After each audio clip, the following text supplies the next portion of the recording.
Hello dear students, welcome to G centric. So यहाँ तक हम पहुँच चुके थे, क्वेश्चन नंबर 17 तक हमारी प्रैक्टिस हो गई थी। हम एंटर करेंगे फैक्टर थ्योरम में। एक बेहतरीन शॉर्टकट है एक पर्टिकुलर टाइप के क्वेश्चंस को करने का, लेकिन उससे पहले इस सेशन में भी कुछ और क्वेश्चन प्रैक्टिस कर लेते हैं। वेरी इंपॉर्टेंट है हमारे लिए और वो गेट के हैं। तो चलिए, गेट का पहला क्वेश्चन 18, क्वेश्चन नंबर 18 है हमारी सिक्वेंस का। The determinant of the matrix given below is. अब आपको ये बात पक्की है कि यहाँ से सर ये जो एग्जामिनेशन में पूछा गया है ये 4x4 का ही डिटरमिनेंट है। ठीक है, 4x4 का डिटरमिनेंट है। अब आप प्रॉपर्टी लगा सकते हैं, आप डायरेक्ट एक्सपांड कर सकते हैं, बहुत सारी चीज़ें कर सकते हैं। अब देखो, आप तो किसी भी रो या कॉलम के अक्रॉस इसे एक्सपांड कर सकते हैं। आप तो जानते हैं इस रो के अक्रॉस कर सकते हैं या इस कॉलम के अक्रॉस कर सकते हैं, कहीं से भी कर सकते हैं। अब हमारा टारगेट क्या रहता है कि किसी भी रो के अक्रॉस एक्सपांड करें या कॉलम के अक्रॉस एक्सपांड करें, ज्यादा से ज्यादा 0 मिल जाने चाहिए। बिकॉज 0 का मल्टीप्लिकेशन आगे के सारे टर्म से अपने को करेंगे तो 0 आ जाएगा, तो आगे के टर्म का डिटरमिनेंट कैलकुलेशन करना ही नहीं पड़ेगा। बिल्कुल सर, जैसे इसके अक्रॉस एक्सपांड करता हूं तो मुझे इसके लिए कैलकुलेट करना पड़ेगा, 1 के लिए कैलकुलेट करना पड़ेगा, मुझे 2 के लिए कैलकुलेट करना पड़ेगा, 0 0 हट जाएगा। मैं कॉलम के अक्रॉस करूंगा तो सिर्फ और सिर्फ इसे देखना पड़ेगा और इसे देखना पड़ेगा, इन दोनों के एलिमेंट्स के रिगार्डिंग देखना ही ना पड़ेगा। तो क्या कोशिश रहती है, ज्यादा से ज्यादा 0 मिल जाने चाहिए। तो 0 की ही बात कर रहे हो सर, तो इसमें क्या बुराई है भाई? इसके रिस्पेक्ट में एक्सपांड कर दो तो इस रो के, कौन सी रो? 0 0 0 1, इस रो के, क्योंकि इसमें 3 0 है और सिर्फ एक ही एलिमेंट है जिसके अक्रॉस इसे आपको एक्सपांड करना है। क्या कर सकता हूं मैं ये? अरे बिल्कुल कर सकता हूं भाई, बिल्कुल। अच्छा, ये 0 जो है, देखो ध्यान से, ये 0 प्लस ये माइनस, ये वाला माइनस, ये वाला प्लस, क्या आएगा ये भी देख लो पहले आप। बिल्कुल देख लेते हैं सर, पोजीशन से पता लग जाएगा। कैसे? यहां की पोजीशन क्या है, ध्यान से देखो जरा। देखो, ये है आपकी रो 1, ये है रो 2, रो 3 और रो 4। कॉलम की सर ये है वैल्यू 1, पहला कॉलम, दूसरा कॉलम, तीसरा एंड फोर्थ कॉलम। नाउ इसके ये जो एलिमेंट 1 है, इसकी पोजीशन क्या है जरा देखते हैं जरा।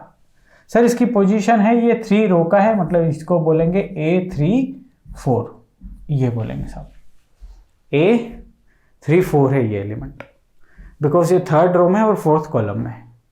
तो जब इसकी साइन की बारी आएगी तो साइन क्या होगा इसका? By default -1, because -1 to the power 3 + 4 is 7, और वो हो जाएगा माइनस। मतलब जब ये एक्सपांड करते हैं, 4 को 4 का डिटरमिनेंट आप एक्सपांड करते हो बेटा, तो ये वाला प्लस लेते हो, फिर माइनस, फिर प्लस, फिर माइनस, यही होगा। और जब आप इस नंबर पे आओगे तो ये माइनस, ये प्लस, ये माइनस और ये प्लस। आप चाहो तो देख लो, इसको देखना चाहोगे 2 + 4। आप जब इसकी बात करोगे तो ये आपका positive negative positive negative negative positive negative positive, इस तरीके से एक्सपांड होगा। अब मैं ये क्या बात कर रहा हूं आप समझ पा रहे होंगे ना? अरे सर बिल्कुल समझ पा रहे हैं, आप नहीं भी बताते तो कोई दिक्कत नहीं थी। तो चलिए, आप इस रो के अक्रॉस इसे एक्सपांड कर रहे हैं। कौन सी रो? रो नंबर 3rd। ठीक है, करते हैं। 0 गुणा प्लस, इन तीनों को कोई मतलब नहीं, बचा हुआ है -1, सो ये -1 लिख दिया। और मुझे डिटरमिनेंट लिखना है कौन सा? इसकी रो को छोड़ दो, इसके कॉलम को छोड़ दो, बची हुए नंबर्स को लिख दो। कहां से? एज इट इज लिखो आप, 0 1 0 0 1 0 -1 1 1 एंड देन 1 -2 एंड 0। तो इसके बाद टेक्निकल प्रॉब्लम आ गई, तो फिर से हम शूट कर रहे हैं। हमने एक्सपांड कर दिया था इस रो के 0 0 0 1 के सापेक्ष रिस्पेक्ट में, इसे हमने एक्सपांड कर दिया था। चलिए अब हम आगे बढ़ते हैं। सो माइनस बाहर आ रहा है भाई, and because of the position of this one minus आया हमारे पास। ठीक है, नाउ ये डिटरमिनेंट बचा है जिसे सॉल्व करना है। चलो तो इसे हम सॉल्व करते हैं। 0 0, बाकी आगे करने की जरूरत है ही नहीं, 0 है। सेकेंड पोजीशन पे जो नंबर है दैट इज -1, और -1 कॉलम को छिपाया, रो को छिपाया। -1 गुणा 0 0 बचता है, 1 गुणा 1 ये बचता है। आगे का टर्म आप गया 0 आ गया। ठीक है साहब। नाउ माइनस आउटसाइड है आपके, माइनस माइनस प्लस हो गया, तो कुल मिला के आपका आंसर आ रहा है -1। सो -1 इज द करेक्ट आंसर। अब जल्दबाजी में क्या करोगे, आप इसकी पोजीशन का साइन यदि भूल जाते, फॉर एग्जाम्पल ये -1 आप भूल जाते, उस केस में आपका आंसर 1 आता, और 1 आंसर इसमें अवेलेबल भी है। यही गेट एग्जामिनेशन है, 1 आंसर इसमें अवेलेबल भी है। सिमिलरली यदि 3/3 का डिटर्मिनेंट हो तो उसमें साइन का नोटेशन कैसा रहता है, सर ये प्लस होता है, ये माइनस और ये प्लस। यस, ये वाला माइनस, ये प्लस, ये माइनस, ये प्लस, ये माइनस और ये प्लस। किसी भी टाइम पे किसी भी पोजीशन की साइन आप निकाल सकते हैं। फॉर एग्जांपल लेट्स सी, कैसे ये माइनस आया तो ये सेकंड रो है, थर्ड कॉलम है, इन दोनों का summation is a odd number, -1 to the power odd number is -1, so minus is the sign. Basic सी कहानी है। ठीक है, चलिए next, let's come to the question number 19। The determinant visible हो रहा है कैमरे में सही से, लेट मी चेक वंस। बिल्कुल शार्प कर दिया अब हमने आपके लिए। ठीक है जी, क्वेश्चन पूछा जा रहा है the determinant 1 + b b 1 b 1 + b 1 1 + 2b 1 2b 1 equals to. अच्छा, अब इसको देखते ही मेरे दिमाग की बत्तियां चल रही हैं, और मेरी बत्तियां चल रही है कि सर ये 1 1 दिया है तो ये दो टर्म को 0 बना लूं, बिल्कुल 0 बना लूं और एक्सपांड कर दूं। दूसरा तरीका भी है, और भी तरीके हैं, क्या क्या कर सकते हैं। और मेरे पास दिमाग में ये तरीका आ रहा कि सर एक काम करूं, सर इन तीनों को यदि जोड़ देता हूं, C1 + C2 + C3 यदि कर देता हूं तो बनता है 1 + 2b, मतलब 2 + 2b बन रहा है भाई, कुल मिला के 2 + 2b। इन्हें यदि जोड़ दोगे तो 2 + 2b, इन्हें जोड़ दोगे 2 + 2b। अब मैं तो आपको सारा कैलकुलेट करके दिखाऊंगा, लेकिन आपकी खोपड़ी इसको देखते ही बोलेगी सर 0 आंसर आएगा। कैसे बोलेगी भाई, सर वो बोलेगी कि सभी को जोड़ दिया, यानी कि आपने ऑपरेशन लगाया for this particular determinant. The operation is C1 में लिखेंगे, और क्या लिखेंगे, C1 + C2 + C3 ये लिखेंगे साहब। और आपका दिमाग बोलेगा ये 2 + 2b बाहर आ जाएगा तो 1 1 बचा, और 1 1 1 ऑलरेडी है, 2 columns are identical, the answer is 0। पढ़ा है हमने। चलो फिलहाल ये कर देता हूं मैं, मुझे तो पूरा करना पड़ेगा भाई। मैं शॉर्टकट करने लग गया, और बोले तो मैं धड़ाधड़ करने लग गया विदाउट स्टेप्स, तो नाइंसाफी हो जाएगी। मैं आपको पूरा बता रहा हूं भाई, तीनों को जोड़ा, लेकिन आप एग्जामिनेशन में ऐसे मत करने बैठ जाना कि तीनों को जोड़ रहे हो फिर कर रहे हो। अरे भाई दिमाग में चुड़नी चाहिए, हवा में चुड़नी चाहिए चीजें, हवा में। Yes, next 2 + 2b, next 2 + 2b, okay, b 1 + b and 2b, और लास्ट वाली लाइन में बड़े शान से 1 1 1। क्या करना भाई, 2 + 2b को कॉमन लेना। ठीक है सर, 2 + 2b को कॉमन लूंगा मैं, तो 1 बचेगा 1 बचेगा 1 बचेगा। This is nothing but b, ये है 1 + b, और ये है 2b 1 1 1। क्या कॉमन आया राजा, सर 2 + 2b। एकदम से बेहतरीन तरीके से मैं डिटरमिनेंट से कॉमन निकाल सकता हूं। अब प्रॉपर्टी पढ़ के आए हम, और प्रॉपर्टी क्या पढ़ के आए कि यदि 2 रोज या 2 columns are identical, then determinant की वैल्यू जो होगी वो क्या होगी, 0 होगी। ये प्रॉपर्टी से, by property. Okay, so it implies 0। क्या है भाई, 0। और एग्जामिनेशन में कैसे दिमाग चलेगा, अब सोचोगे 5 सेकंड में पढ़ लोगे इसको, 10 सेकंड में पढ़ लोगे। मान लिया 1 + b यार 2 + 2b बन रहा है, वो 0, answer is 0। Will get it. हाँ, अब आइए इस क्वेश्चन में, क्वेश्चन नंबर 20। ये क्वेश्चन आपको जीवन का सार देने वाला है, गेट का सार देने वाला है। जीवन का सार ज़्यादा बड़ी चीज हो जाएगी बोलूंगा तो। गेट एग्जामिनेशन का सार आपको ये देगा। किससे देगा? Which one of the following does not equal, पहले पढ़ लेते हैं फिर सार की बात कर लेते हैं। इसमें ये डिटर्मिनेंट दे दिया है और उसको 4 इसके इक्विवेलेंट दे दिए हैं, मतलब 4 में से 3 इक्विवेलेंट है, एक नहीं है। एक इसका एग्जैक्ट इक्वल है और 3 एग्जैक्ट इक्वल है और एक नहीं है। अब कैसे पॉसिबल है यार ये? या तो आप क्या करो, इसका डिटर्मिनेंट कैलकुलेट करो, इसका डिटर्मिनेंट कैलकुलेट करो, माना आया x, सेम टू सेम इसका डिटर्मिनेंट कैलकुलेट करो, इसका डिटर्मिनेंट, इसका भी और इसका भी, 4 डिटर्मिनेंट कैलकुलेट करो तो 4 में से 3 x आ जाएंगे, एक नहीं आएगा। तो जो नहीं आएगा वही हमें पूछा है, तो हमें नानी, दादी, अम्मा सब याद नहीं आ जाएगी इसको करने में। अरे भाई एक तो इसे एक्सपांड करें फिर इनको देखें तो कितना टाइम खा जाओगे, आंसर तो ले आओगे आप। 6 मिनट मान लो, 6 मिनट्स। तो अब ये गेट का सार दे रहा है, ध्यान से सुनना जरा। गेट का सार क्या है, ये मोटिवेशन समझ लो इसको। 65 क्वेश्चंस जो है सेट किए गए हैं IITs के द्वारा, ये बात क्लियर है। आपका पेपर सेट कर रहा है IIT 65। इन 65 क्वेश्चन में से पक्का समझ लो बेटा 5 से 7 क्वेश्चंस ऐसे हैं। कितने बेटा? 5 से 7 क्वेश्चन ऐसे सेट किए गए हैं, ऐसे इस टाइप के। सर इसमें क्या है?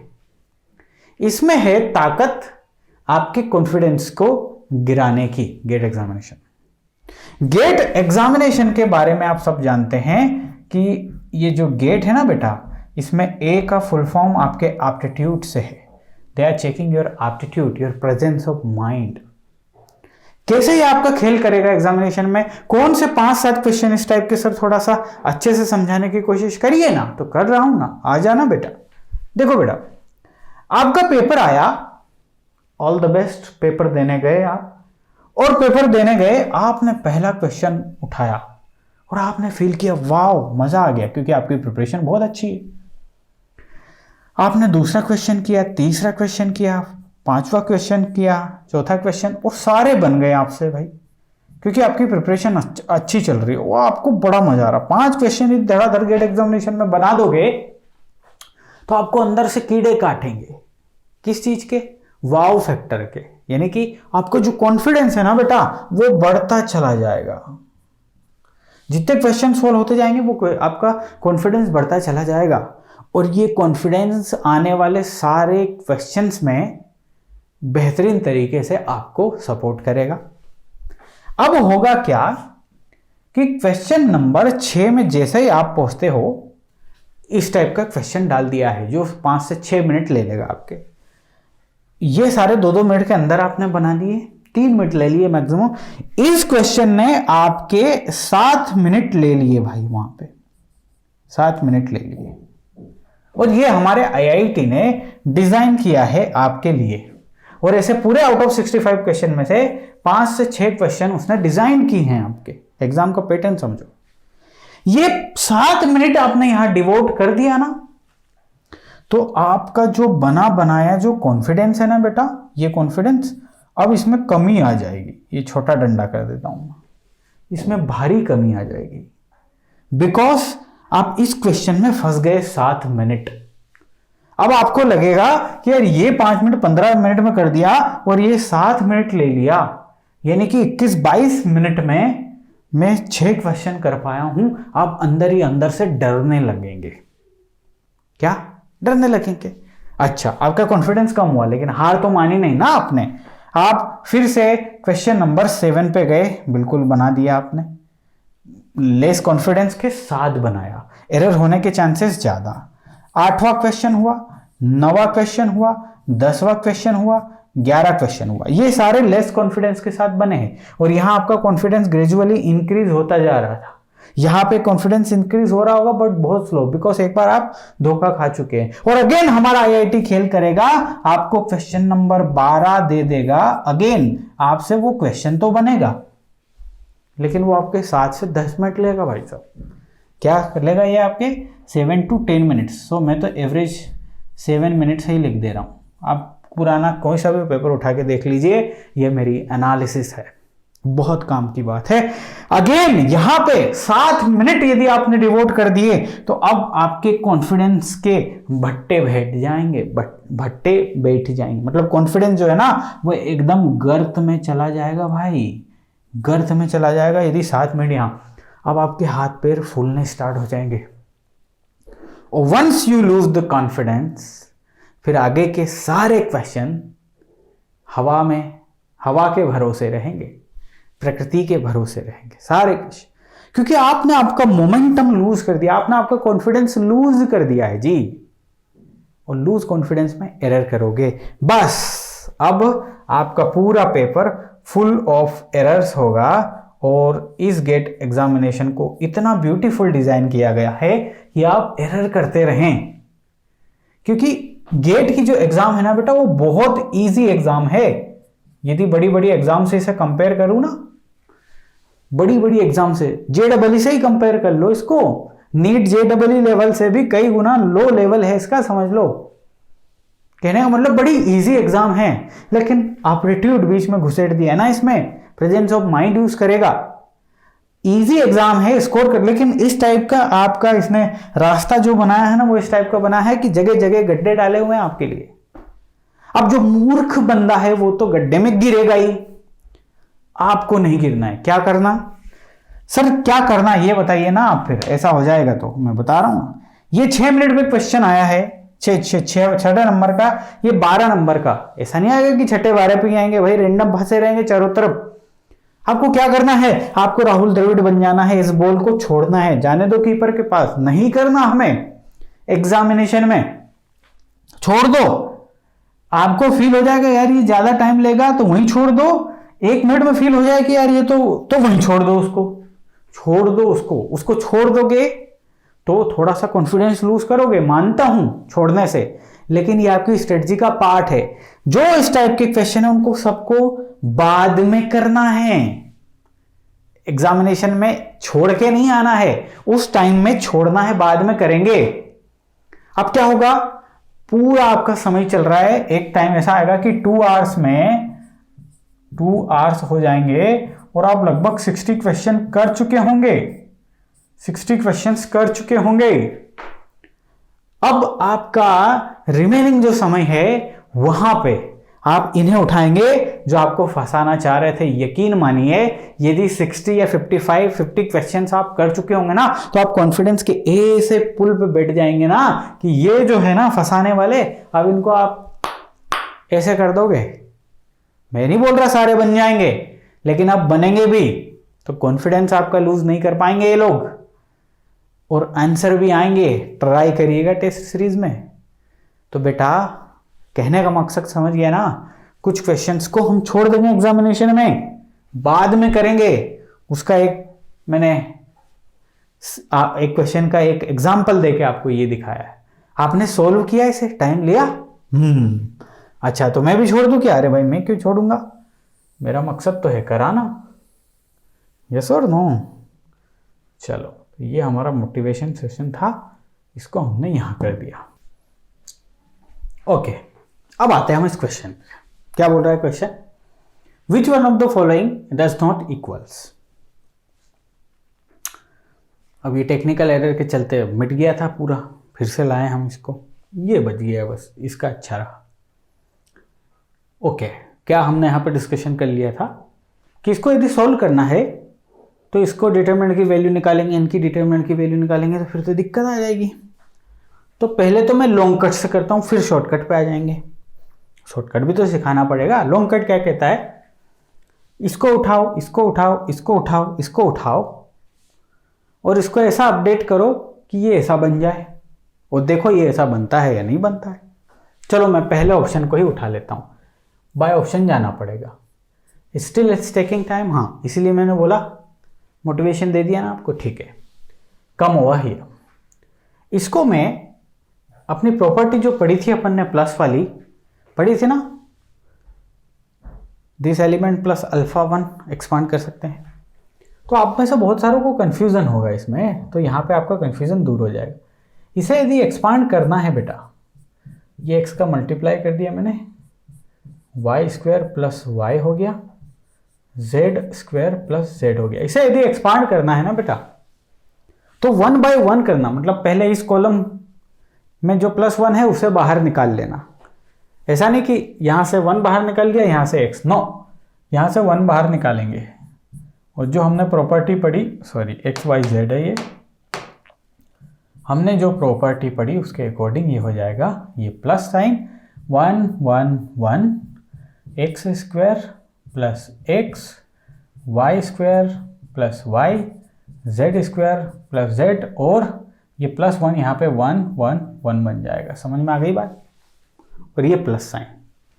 अब कन्फ्यूजन क्या रहता है बच्चों को कि सर 1 यहाँ से भी बाहर निकाल दो प्लस x, ना एक साथ नहीं, एक कॉलम में से ही निकालो, या इसमें से निकाल लो या इसमें से निकाल लो। जैसे ही आपने निकाला इसमें 2 कॉलम्स सेम हो गए, देखो ये दोनों कॉलम सेम हो गए, तो ये डिटरमिनेंट की वैल्यू कितनी देंगे भाई? 0, यानी कि ये टर्म ही गायब हो।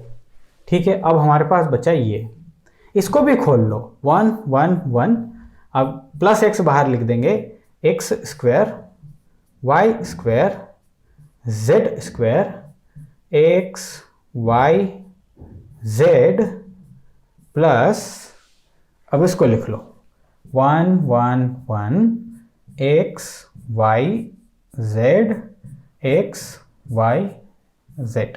अब एग्जामिनेशन में तो आपका दिमाग फटाफट करेगा, हवा में कर देगा। अब यहाँ पे देख रहे हो 2 कॉलम्स आर सेम, तो इसकी वैल्यू भी 0 आ गई, मतलब कुल मिला के बचा क्या हमारे पास? 1 1 1 एक्स स्क्वायर। अरे वाह, ये तो इसके जैसा आ गया। ओ नॉट एग्जैक्ट इसके जैसा, एग्जैक्ट इसके जैसा नहीं आया जी, थोड़ा सा गड़बड़ है।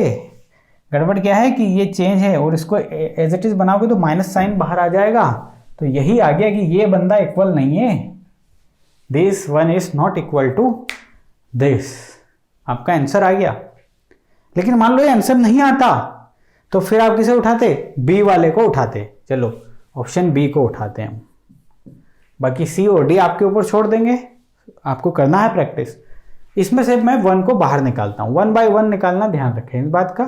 सो 1 1 1, अंदर है x plus 1 y plus 1 z plus 1, and this is nothing but x square y square z square, और प्लस यहाँ पे बेटा वो 1 बाहर जाएगा, तो ये कॉलम 1 1 1 है, और ये कॉलम जो है वो है ही, आप समझ लो बात को। और फिर एक 1 1 1 आ गया, तो इसकी वैल्यू क्या हो गई? 0। अब आपके पास क्या बचा? सिर्फ और सिर्फ ये बचा। इसमें से भी इस 1 को बाहर निकालो, तो ये हो जाएगा 1 1 1, यहाँ हो जाएगा x y z, ये हो जाएगा x square y square z square, plus जब इसे भी खोलोगे तो ये भी प्रोड्यूस करेगा 0। देख लो, this is equal to your answer. तो ये इक्वल रहेगा सेम टू सेम, ये भी इक्वल रहेगा, ये भी इक्वल रहेगा, तो ये बाय कैलकुलेशन जाओगे। लेकिन आप शॉर्ट ट्रिक भी कर सकते हो, थोड़ा दिमाग भी लगा सकते हो। और दिमाग में क्या लगाना पड़ेगा? मैं एक काम करता हूँ सर, मैं एक्स वाई और जेड की कुछ वैल्यू मान लेता हूँ, ताकि सभी का डिटरमिनेंट जो है ना वो कैलकुलेट करना बड़ा आसान हो जाए मेरे लिए। अच्छा, आसान हो जाए।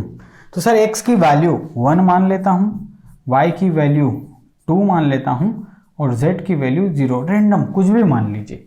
सारी 0 मत मानिए, 0 से कुछ होना जाना है नहीं, सभी एक जैसा प्रोड्यूस कर देंगे तो क्या कर लोगे आप, है ना। तो ये मैंने प्रोड्यूस कर दिया, रख लिया, x is equal to 1, y is equal to this and this. तो सबसे पहले इन वैल्यू से मैं इनकी वैल्यू निकाल लेता हूँ। चलिए, ये हो जाएगा 1 1 1, ये हो जाएगा 1 2 4 1 0 0। देखते हैं जरा डिटरमिनेंट की वैल्यू कितनी आ रही है यहाँ पे। डिटरमिनेंट की इसके अक्रॉस एक्सपांड कर दो तो 4 ये आ रही है 2। अब देखते हैं कि कौन सा ऑप्शन हमें 2 दे रहा है इन वैल्यूज पर। जो देगा वो इसका मैच है, जो नहीं देगा वो आपका आंसर है। बिकॉज ये क्या पूछ रहा है? Not equal to. इस पर गौर फरमाइएगा। जो उसमें इक्वल टू कोई एक आप करोगे, पकड़ोगे, इक्वल आया आपने कर दो ना, जो पूछे वो करना है हमको। ठीक है, तो चलो पहले वाले में रख लेता हूं। तो बिल्कुल रख लो ना, क्या परेशानी है। ऑप्शन नंबर ए में रखता हूँ मैं। सो 1 1 1, ठीक है। उसके बाद इनके कलर चेंज कर लेता हूँ भाई मैं। चलो 1 1 1, एक्स की वैल्यू बोलेगा कोई? एक्स की वैल्यू है सर, अपन तो यहाँ है ना, एक्स की वैल्यू 1 है और 1 1 ये हो जाएगा 2, ये भी हो जाएगा 2, ठीक है। अब आते हैं हम y की वैल्यू हमने 2 रखी है, सो 2 + 3 ये 6 हो जाएगा बेटा, और ये 3 हो जाएगा, ठीक है सर। z की वैल्यू 0 रखी है तो ये 0 हो जाएगा और ये 1 हो जाएगा। लेट्स एक्सपांड दिस, इसे एक्सपांड करेंगे, है ना। तो चलिए इसे एक्सपांड करते हैं, किसी के अक्रॉस कर देते हैं। ये 0 कहाँ जाएंगे, यहाँ यहीं पे आ जाओ जरा, कुछ छोटी छोटे टर्म है, क्या ही होगा। 1 गुना यहाँ से 6 आया, ये 0 हो गया, -2 ये गायब, ये गायब, 1 - 3, तो ये -2 प्रोड्यूस करेगा। और बाद में आपका ये +2 आपने लिखा, लास्ट वाला इसको हटाइए, इसको हटाइए, ये हो जाएगा 0 - 6, 0 - 6, ठीक है। ओके, तो देखते हैं जरा क्या आ रहा है। ये हो जाएगा आपका 10, ये -12, सो -2 यहाँ से आ रहा है और हमारा आंसर आना चाहिए 2। तो आपने देख लिया कि this is not the correct answer. समझ में आया ना? दिमाग ही तो लगाना था यार। अब आप चाहते कि सर और छोटा कर देंगे, 0 0 0 0 0 रख लेते तो सब 0 0 प्रोड्यूस करते जी, फिर कैसे डिफ्रेंशिएट करते। तो ये लेना है तो उसमें बड़ी सावधानी रखना। अब जाते जाते आज का एंड करते करते एक लल्लू सा क्वेश्चन ले रहा हूँ, मैं लेना ही नहीं चाहिए था मुझे ये, है ना। क्यों नहीं लेना चाहिए था कि यार हमारे जो बच्चे हैं जो पढ़ रहे हैं वो अब इसको एकदम तलवार से काट देंगे पूरा। उनको पता है कि ये एक डायगोनल मैट्रिक्स है, इसका डिटर्मिनेंट एक डायगोनल डिटर्मिनेंट हुआ, और डायगोनल डिटर्मिनेंट जो है diagonal, sorry not diagonal, it's lower triangular. देखो लोअर हिस्से में एलिमेंट आ रहे तो वो कौन सा ट्रायंगल बनाएंगे, lower triangular. So lower triangular यदि डिटर्मिनेंट है तो डायगोनल एलिमेंट का मल्टीप्लिकेशन ही क्या है जी, आंसर होता है, डिटर्मिनेंट होता है। So determinant is nothing but 1 गुना 1 गुना 1 गुना 1, so this is 1। 1 is your answer. समझ गए ना जी?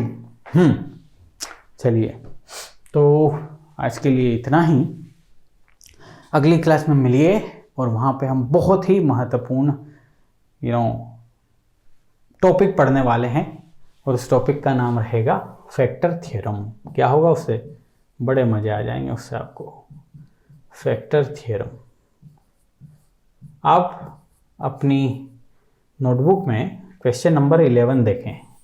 उस टाइप के क्वेश्चंस को करने में आपको 15 सेकेंड्स लगेगा, 30 सेकेंड्स लगेगा, 1 मिनट लगेगा, 1.5 मिनट लगेगा, लेकिन उससे ज़्यादा नहीं। ज़्यादातर एकदम तुरंत कर देंगे आप उन क्वेश्चंस को। तो मिलिएगा मुझसे अगली क्लास में, और वो